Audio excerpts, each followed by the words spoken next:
right. Try a little something different there, because I never know when we're really live. I hate to just stand there. Anyway. Oh, wow. Okay. There's no microphone down here. Okay. Still learning some of the finer points of YouTube Studios. All right, I got a big, massive Barnes & Noble box here. We're talking M-3TL for all you Barnes & Noble survivors, alumni, former employees, escapees. It's been water damaged so much that the bottom of the cardboard is like construction paper. It is just massively thin, flat. It's supposed to be corrugated, but those 3 layers have now become 2, 1. Anyway, so I got a big pile of stuff, and then I got a smaller pile next to it of oversized graphic novels, hardcovers, as you saw in the photo. We'll do the big stuff first. We have from DK, and we can tell how old this is because it's got the DC bullet on it. Let me just open this up. Yeah, it's got water damage. It's all wrinkly and crinkly, and the pages are stuck together. So this is a total loss. That's just okay. It's 2002. It was a freebie, of course, $20 back in the day. But yeah, you just hear that, can't you? Anyway, so what the damage looks like, what the insides look like. This is, of course, I hope, been updated since then. This is actually 2002. The New 52 started in 2011. I wonder what the last thing in there. Scott Beatty, good guy. What's the last thing on the timeline here, I wonder? Imaginary Stories, Superman's career. All right, so that was the bottom of it. Hopefully everything else is not too bad. All right, okay, here is the version of the Hulk by Tom DeFalco. You get a chance to listen to talk or just buy him a beer. Pretty cool.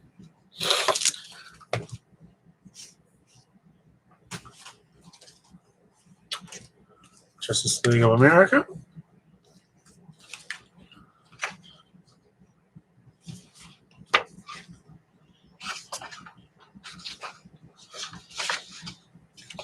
And each of these is about 100 pages. Kind of nice. Back in the day, $20. It's a good deal. These were perennial. The DK guides were usually perennial Christmas holiday titles. Especially encyclopedias just started later. Here we have cover of the Rolling Stone. I hope they're on here. Our 1000th issue. If you can't tell, that is a lenticular cover. And back cover as well, Target. 1000th issue. $5.95. This is May 18th to June 1st, 2006. Now, hours, boy. High school student, late 80s. I read this in Playboy, which kind of tells you what my mental ed comics. I was a voracious reader and a voracious thinker. Back then, the wine ads in the back were amazing. Peace Frog, and I don't know what else. But there were things like, water balloon slingshots. We're talking probably 100 feet, like tubing. Little slingshot out of hospital tubing. Yeah. Oh, not the one that won the Eisner, but pretty damn close. Spy vs. Spy Omnibus. This was $50 by Mad Books. I don't know if they still exist. I think Warner Brothers might have outsourced almost all their publishing now, especially after selling off Time Life books. Time Life magazine. Ooh, Drying Down the Moon, the Art of Charles Vess. Again, I got this $30. Oh, God. If you see any of his books, just buy them, especially if you like his style of illustration. I mean, it's just gorgeous. Most people are familiar with his work with Neil Gaiman on the Sandman.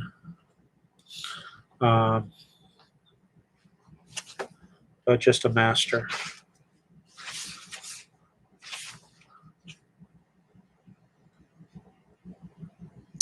And again, another criticism of Dark Horse, especially a book like this, no hardcover. Every time I ask Mike Richardson, where is the hardcover concrete library? Come on, guys. Oh, I have 2 copies. Good thing when I see it. Okay, what else we got here? What's this? Constructing Green Lantern from Page to Screen. Introduction by Jeff Johns. But the afterword it's not in here, but the afterword belongs to Ryan Richardson. And then we got to get photos of him in here. Part of the movie book, the usual.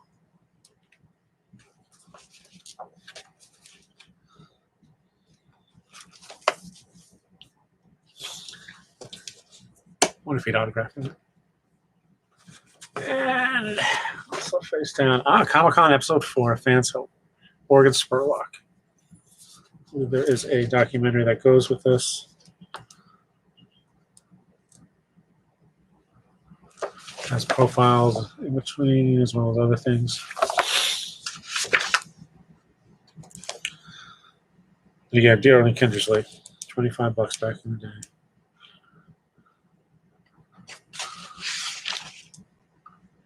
$2011. What if he's revisited that? Oh, good. This is good. Ironically, the other copy got water damage, but here's a fresher copy, more pristine copy, 1979, 29th printing.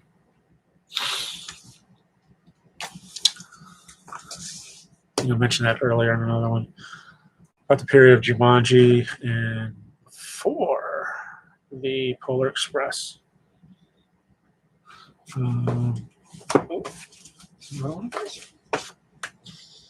Oops, see, some damage there.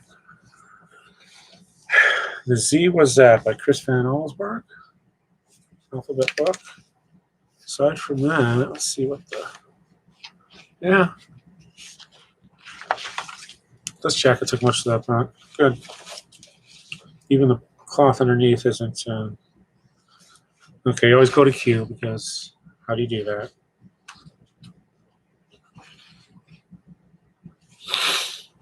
Well, there's the Q picture, and then you turn the page, and the Q was neatly quartered. There's the R. Stuff there. We're going towards the top of the box.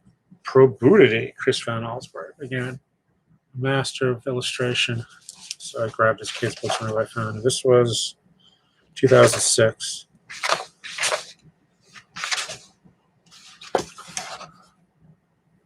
There's a reason why he's won so many Caldecott honors.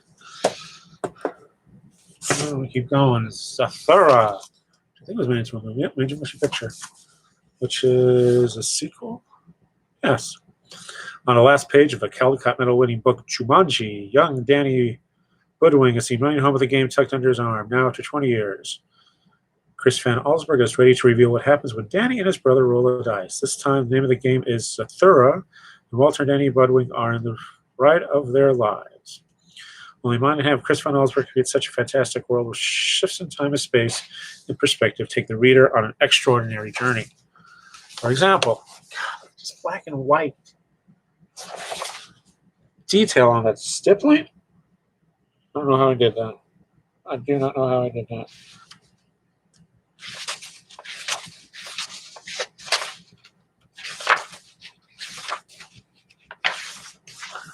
I wonder if they're going to remake that tied into the Jumanji movies that have been coming out lately.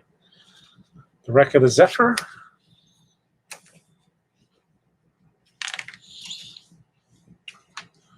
Good stuff.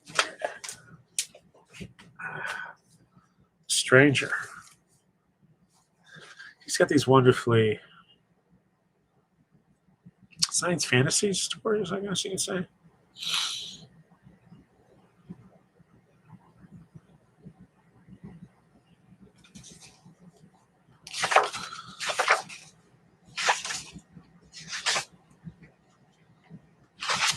Oh, yeah, I remember who the Stranger is now.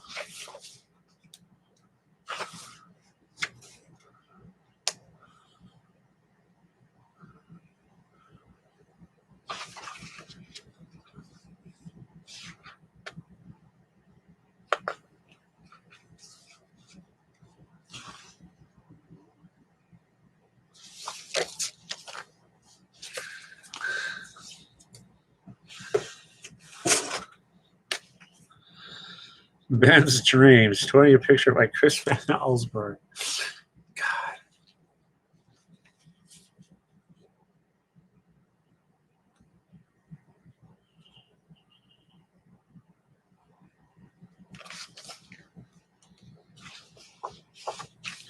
Oh my gosh, I guess I can consider this a comic book because it's just page after page. Too much text in this? After page 7. It's just beautiful. Beautiful pictures of landmarks. Excuse me, now on page 30 he wakes up.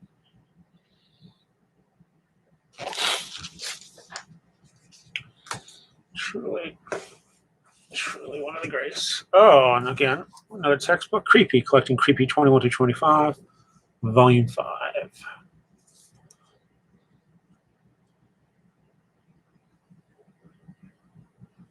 Oh. Bonus, lengthy and compelling interview with legendary cartoonist and creepy artist Angelo Torres, who is better known for his work on Mad, usually on the TV parodies at the back of the magazine. More Drucker did the movies up front. And one last book, Two Bad Ants. Look at that, Chris Van Allsburg.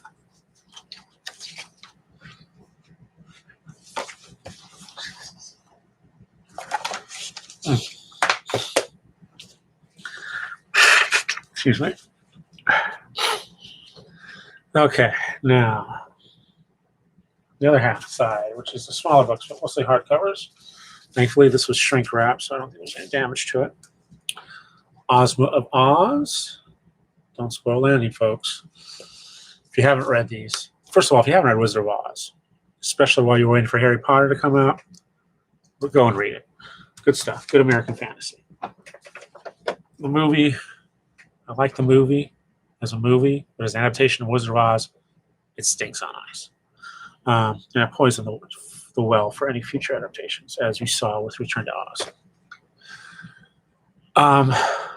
But Marvel, God bless them, redid the Eric Shanower, Scotty Young to adapt most of the books. This is, I believe, the 3rd volume in the series. Just great. The world of Oz is more than you ever imagined. So that's the whole book there. They've done a thick omnibus. If you can find that, just get that. Comics should be easy to find. They did about 8 issues of each. But really good stuff. And read the original books, too. Books of Wonder has done facsimile editions of the hardcovers. And the illustrations there are top-notch books. I mean, one book they used, it's Emerald City of Oz, used green glitter as a 5th color in the printing process. There's another one where the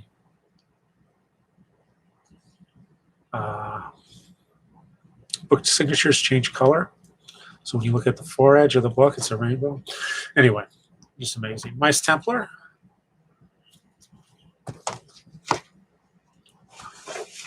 We've got, what's this? Oh, Premier Collection. John Byrne's Next Men. Oh, there we are. And here's the back. You can barely, so that's how you use spot varnish. Beautiful. Now I gotta check. Yeah, this is a basic front cover. Zero to 10. Oh, it's a bargain book. I got it for $9.98. Yes, that explains that mark. Usually somewhere on the book there is that mark, just showing that it was remainder. Meaning, book stops selling, they declare at the warehouse, a remainder company comes in and buys books by the pallet. All the books of that title, they make a bid, and then they offer that to bookstores and other retailers throughout the country and the world. Normally, the price is doubled. So I think Barnes & Noble would have paid $10, $5 for that. But again, I always haunted their listings and bought whatever was showed up in the bargain books, which wasn't a lot, but they every so often. Here's Creepy Volume 12, numbers 55 through 59. That should go on the other side too. Jason Sean Alexander is the featured artist in there. Ooh, John Hamilton's 100 Months. Again, don't know where this came from. Small press. But there's an example.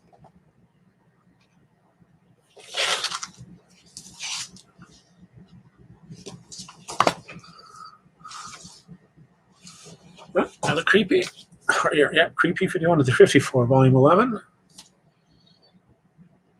Introduction by John Landis. We have, yes, good stuff here. Milk and Cheese, Dairy Products Gone Bad. The omnibus, I believe. This was only $20 back in the day. Jeez. Yeah, I remember when they were publishing slave labor graphics, the originals, I'm not sure. Yep. Ian Evan Dorkin. Here's the classic, Merv Griffin. See, it's wonderful style there. Evan Dorkin is another one of those creators. I will look at just about anything, buy just about anything he does. And there's the letter to our Barnes & Noble's former book buyer for graphic novels.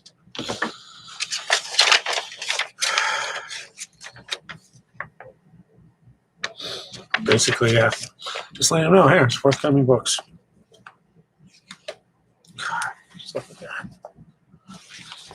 Again, Eltonville Club, Dork, if you find that volume, that's good. And if you want really good storytelling, science fiction storytelling, it's not really science fiction, kind of like Love and Rockets started. Pirate Corps, which got renamed, but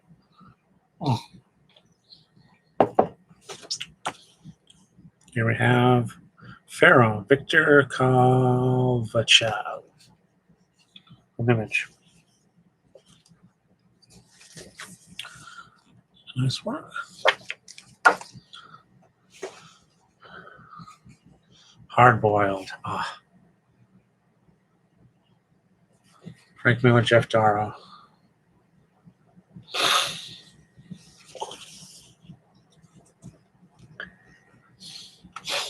Rusty the Boy Robot is amazing.